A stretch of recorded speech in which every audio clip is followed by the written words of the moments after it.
War Eagle Auburn, Rett Wagner here, just to give you a couple more updates on SGA and what we've been doing lately. First thing to note is that at the next Board of Trustees meeting on November 12th, we're going to have an event surrounding that, and it's the groundbreaking ceremony for the NPHC Legacy Plaza. The NPHC Legacy Plaza is a project that's been in the works for a while now. NPHC has worked very hard on this project for the past couple of years, and essentially it's going to be a place for NPHC fraternities and sororities to gather and have events on campus. So we're really excited about that. It's 2 p.m. and it's going to be located right next to the Edge Dining Hall, right near where they're building the ACLC. So if you want to come on by, it's November 12th at 2 p.m. Next thing, if you've seen your emails recently, at the end of October, there was an email sent out saying that Auburn University employees are going to have to be vaccinated by December the 8th. This is in order to maintain compliance with an executive order President Biden put out recently, saying that anybody who works on contracts with the federal government is going to have to be fully vaccinated in order to maintain those contracts moving forward. So as we go through the next few weeks, you're going to see maybe a push for people to get vaccinated that are employees at the university. But if you have any questions about that ever, feel free to email me. My contact information is on the SGA website. Next thing, and an update from SGA, is that major and minor candidate sign-up sheets and declarations of intent are now available. So if you're interested in running to be a part of SGA's executive team or in the SGA Student Senate or on SGA's Schools Council, if you're interested in any of those things, you can now sign up and declare your intent to run for those. If you have any questions about what that process looks like, feel free to reach out to me or to anyone else from the executive team. Our contact information, like I said earlier, is all on the SGA website. And then the last thing is that currently Beat Bama Food Drive is doing their Pie President campaign, where different organization presidents from across campus participate and encourage people to donate money to go towards fighting food insecurity in Auburn. And essentially the way it works is if you wanted to donate money to see me get pied in the face, every $100 that's donated for me would be one more pie that I have to get pied in the face with. And so if you're interested in donating, you can Venmo at AUBBFD and just put my name in the caption. And yeah, as we get more money, there'll be more pies. So thank you for listening. Hope everyone's having a great fall semester and that we're able to finish out November strong. War Eagle. Hey you guys, War Eagle. My name is Cole Callahan, and once again I am serving as the Student Body Vice President for the Student Government Association of Auburn University. Last week I spoke about a really exciting opportunity within SGA, and that was the Declarations of Intent opening. So this is a form you guys can find on AU Involve under SGA's page, and what it allows you as a student to do is run as a minor or major candidate. Like I said, minor candidates include both the Schools Council and Senate positions, and major candidates include the President, Treasurer, and Vice President of all of Auburn University. So one thing I want to talk about is when you go to fill out that Declaration of Intent form, there's going to be an option that says ticket. Now what a ticket is means that you and a group of people affiliated in your college who are also running for a minor candidacy position decides that you're going to run as a team under a group name. For example, my freshman year, I ran on the Fresh Plan for COSAM ticket when I ran as the president for the Schools Council of the College of Science and Mathematics. Now, a change occurred last year while I was a senator, and it's actually really cool, and it's something that I want to talk about. So previously, you used to be able to form a ticket that encompassed every single position that a college had within the minor candidacy. Meaning, for example, for the College of Liberal Arts, there are 4 Senate seats, and then there's a position for the Schools Council President and the Schools Council Vice President. So that's 6 positions total. What you used to be able to do was have a ticket where 6 people were on that ticket, encompassing all of the available positions. And what we found is that wasn't very equitable. Some tickets have been established for a very long time within SGA, and we saw them frequently sweeping every position in the election. What we decided to do was create a reform to that where we implemented a 2/3 revision. This means that based on the available positions of minor candidacy spots, aka for the College of Liberal Arts, that would be 6, because there's 4 senator seats, a president, and a vice president. Based on that 2/3 bill we passed last term, it now restricts every single college to only having 2/3 of the available positions on a single ticket. Meaning, this year, if you're running for a position within the College of Liberal Arts and you decide you want to be on a ticket, there can only be 4 people on that ticket, including yourself. This we felt was a little bit more fair and offered up a greater chance for a wider breadth of students to have a chance to reach the position. So those can be comprised of any type of variety you would like, meaning that all 4 positions on a ticket could be for the senator seats. You could have 2 senators on a ticket alongside a president and a vice president. You could also have 3 senators and a president, or 3 senators and a vice president. Either way, ticketing really allows you to join forces with another person. You'll find, if you complete the form, that there is monetary expectancies that you will have, meaning that you're allowed to use money to purchase items for your campaign, and you're allowed to have more room to purchase things if you're on a ticket with another person. So if you have any questions about ticketing or what that 2/3 bill means for your respective college, I know I only gave an example of the College of Liberal Arts, please feel free to reach out to me. Like I've said before, my contact information can be found on AU Involve, and my phone number I believe is on there as well. If not, it's 205-903-0555. So anyway, I hope you guys have a great day. We're Eagle, and I encourage you all to fill out that form. Hey, my name's Molly Boudreaux, and I'm currently serving on SGA as the Executive Vice President of Outreach. We have some awesome things going on the Outreach branch this month. Currently, the Diversity, Equity, and Inclusion team is working with the Campus Career Closet to plan a business professional clothing drive that'll take place early in the spring next semester. Our Outreach Programs team they wrapped up Hay Day. Thank y'all for joining us that day. It was so awesome. They're currently planning Career Day, which that will take place early in the spring as well. And then we also have Fall Feast this week at the Edge. So this is the first year we're partnering with the Edge for it, and we're super excited. Our External Affairs team is working on a sportsmanship campaign with the athletics team and also with Mayor Anders and some City of Auburn representatives. And that kind of goes hand in hand with Better Relations Day. Better Relations Day is when we have representatives from the University of Alabama and the University of Georgia. Some student leaders come and we work together to figure out ways that we can collaborate and learn from each other and kind of just build that community as SEC schools. So we're super excited to have them coming this week, and the sportsmanship campaign will be a big part of that. And then we also have Learning to Lobby Day coming up in a few weeks. We'll have some legislators and lobbyists coming to town to work with our lobby board team, just with the goal of working towards higher education funding. Our feedback and assessment team is, as always, working on research projects for SGA and the university, and they're also working on their Auburn Answers website. If you ever have any questions, feedback, concerns, please let us know at aub.ie/Auburn Answers.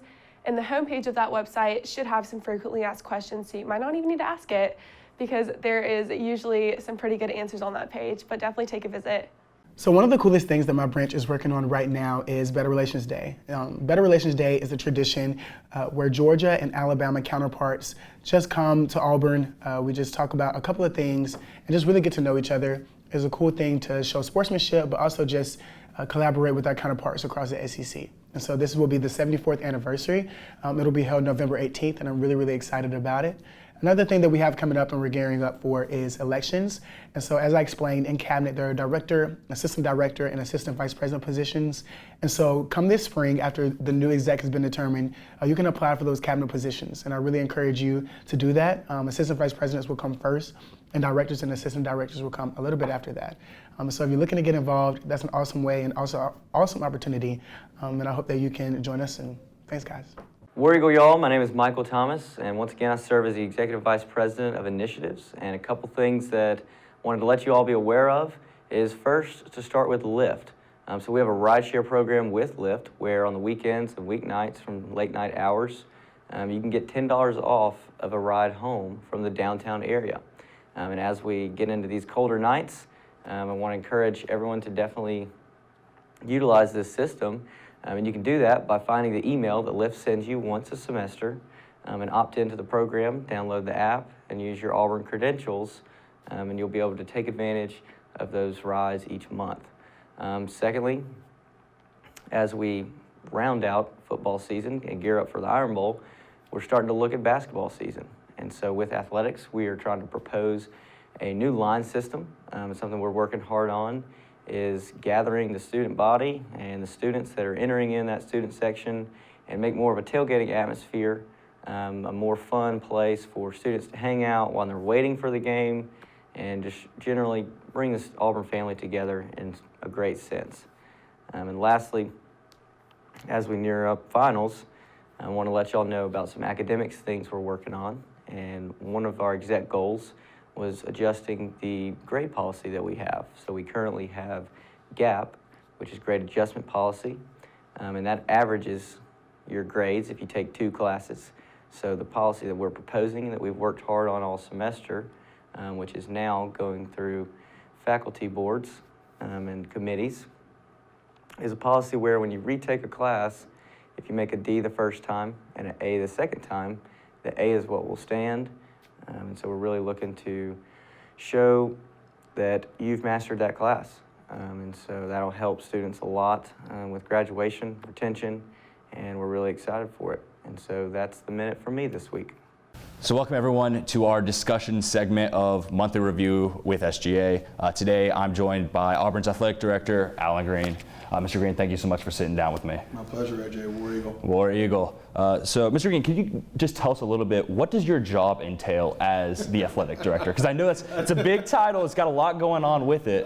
So what all do you do? Yeah, that question gets asked a lot. My response is, I'm in meetings, I'm on the phone, I'm at sporting events, and I'm talking to people constantly. Those would be probably and when I say meetings, that's both internally on campus, that's conference-wide, that's division-wide, and sometimes that means I got to travel a little bit more than I'd probably like. But you try to be all things to all people, knowing that that's impossible. Right, right. What would you say is the coolest place that you've got to travel to?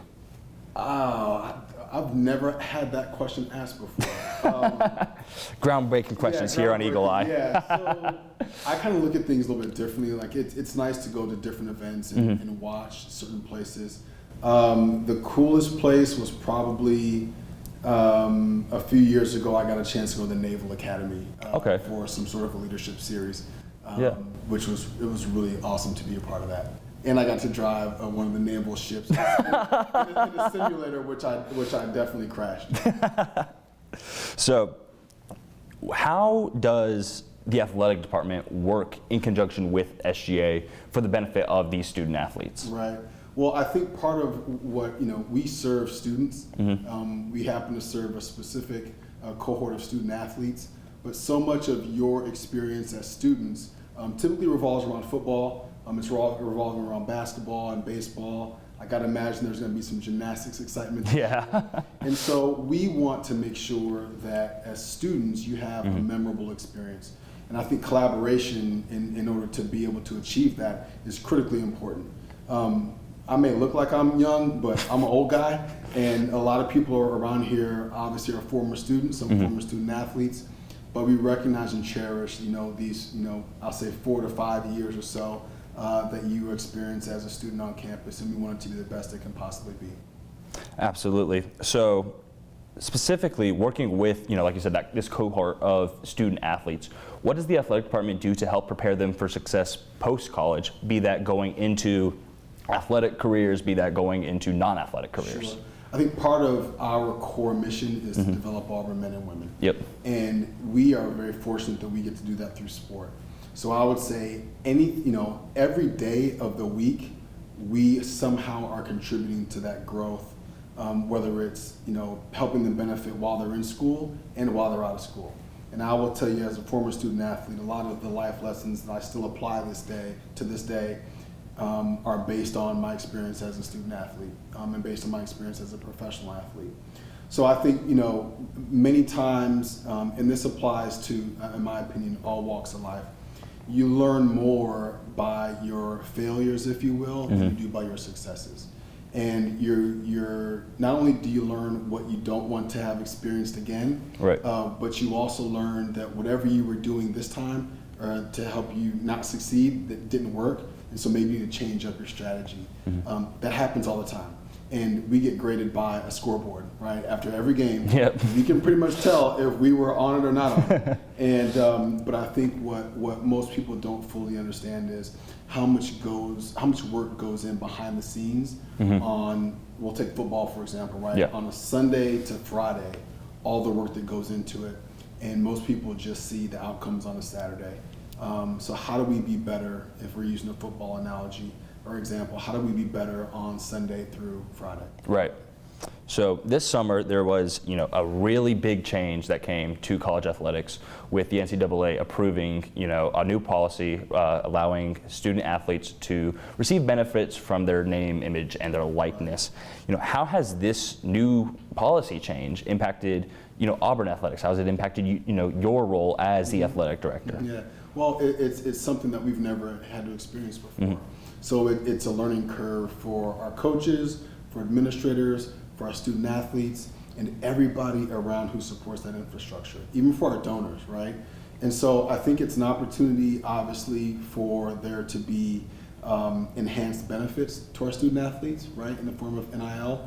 It's work, is really what it is. It's an opportunity to make money off of your name, image, and likeness, but it does require you to put forth some effort. But I think most importantly, it's reminded us that our young people, our student athletes, I call them, our young people have an opportunity to grow their brand, to generate some income, and to really take advantage, I think, of the small window that they have as a student athlete. And it's not just our high-profile student athletes, it's the ones who you may not know about, but there's an opportunity for them to have this experience with NIL as well.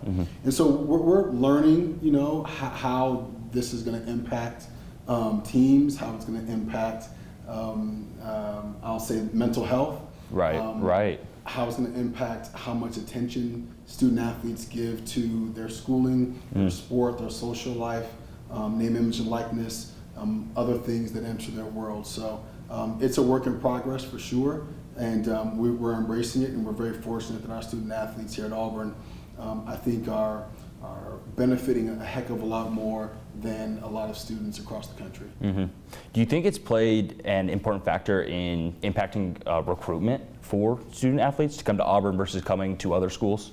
Yeah, I've heard from our coaches. I don't know that it plays an important role. I think that for some student athletes, there is the thought of, what can Auburn and NIL do for me? Right. And I think that's where we have a distinct advantage, is that we have a fan base and an alumni base who love this institution, first and foremost. They're very passionate about athletics, which is nothing but benefit for our student athletes. Absolutely.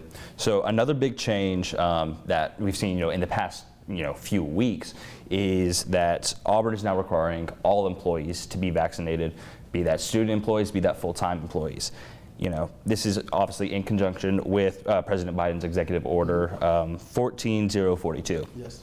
How has this policy affected Auburn's athletic department? Well, it hasn't changed anything, right? We still want to make sure that our students, our student athletes, our coaches and staff are safe. And I think part of this mandate is unique in the sense that it doesn't seem that athletics really applies, but we are part of the larger institution. And like every other unit on campus, whether you do research or don't do research, we're responsible for complying. So we'll make sure that we comply and see how that goes from there.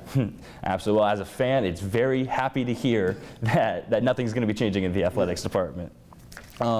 So I know earlier you talked about, you used that football analogy as that's one of the big things that Auburn is known for. We're known for our football program. So football is getting a new performance facility. Can you tell us a little bit about that? What's going into this facility, what all is going to be there, a timeline, if you know that. So I would call it the home for Auburn football. And within that home, you've got a number of different rooms. So from the student athlete perspective, you've got the locker room. You've got a lounge area, if you will, so they can relax, and that's embedded into the locker room as a part of a really unique and creative design. It's got the equipment room, it's got the training room, it's got team meeting space, position meeting space, coaches' offices, weight room, just any of the bells and whistles that are appropriate for a facility of this magnitude at an institution like Auburn. It's going to be one of the best in the country, not the best in the country. And we're really excited about it coming online sometime later next year. Well, that's exciting to hear. Are there other athletic departments that are going to be receiving upgrades in the near future? Yeah, so I think part of our responsibility as administrators is we have to take a long-term approach. Yeah. And so some people will call it a facilities master plan. We have one that we use as a guide, and depending on funding, depending on what we feel like is necessary at the given time, we start to think about when do we want to put certain projects in the hopper. So as we've gone through our planning for the next 5 to 10 years, there's an upgrade for every one of our athletic teams. It's just a matter of where they fall in line and how much we think all that's going to cost, right. and how we plan to fund it. Yeah, definitely money plays a big factor. Hey, it has to, right? So I know, obviously, new coaches here on the Plains. We have Coach Harson with the football team, and we have Coach Johnny Harris with the basketball team. Yep. Briefly, can you just tell us a little bit how'd you get them to come here? Because Sure. they're both, great names. Sure. We also have Ryan Wakamerka in swimming and diving. Right. Yeah. He's an alum and a champion himself as an Auburn Tiger. You would have to ask them on that one. I think part of what I think we're blessed to have is the Auburn family is definitely special, and lots of schools talk about their own family or their own nation, but at Auburn we believe it, and the Auburn Creed is a living and breathing document, if you will. Yeah. Right, and that's unique. It truly is unique, and so I think that has. That's an ability for us. That's a tool that we use to help attract coaches, to help attract student athletes, and administrators for that matter. But I think also talking about the vision, right, and the importance for us to compete for conference and national championships, regardless of sport. Coaches don't come into this league because they want to be mediocre. Right. They come into this league because they want to compete against the best. And it is our responsibility as administrators to provide them the resources and the support so that they can reach their maximum potential, so that our student athletes can reach their maximum potential. I think when you package all those things together, it's a pretty compelling case that Auburn is a place where coaches and administrators and student athletes want to be because they want to dominate in the best conference in the league, in the country. Absolutely. So as we are running out of time, what would you say, since you come into Auburn, has been your favorite Auburn sports moment? Whew. I know it's a loaded question. There's a lot of them. I don't even know how. I don't even know how to pick a favorite sports moment. Yeah. Because there are so many. What I will say is, I'm very fortunate that I get to interact with our student athletes, and we have about 550 of them. And when you get a chance to interact with our student athletes, you start to have an appreciation for their unique skill sets. Yeah.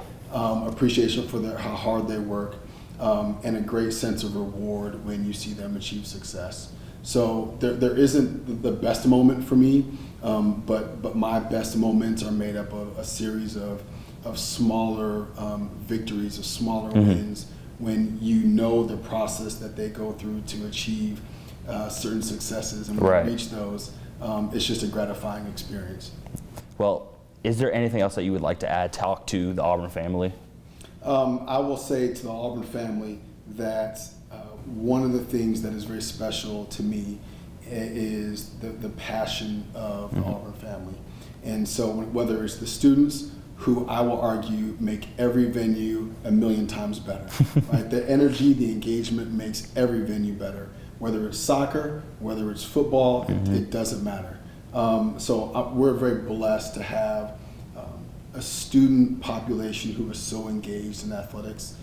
It makes the ability to put on a dynamic game day experience much, much easier than if we were someplace else that didn't have that.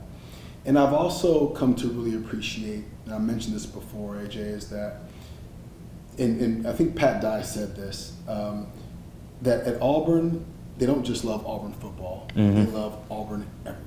Absolutely. And as we work to strive to be a part of Auburn being an everything school, we want to make sure that our family, our Auburn family, is appreciative and is proud of I'll say the product that we put on the field and courts of play, and are proud of the way our student athletes represent the name on the front of the jersey and not the name on the back.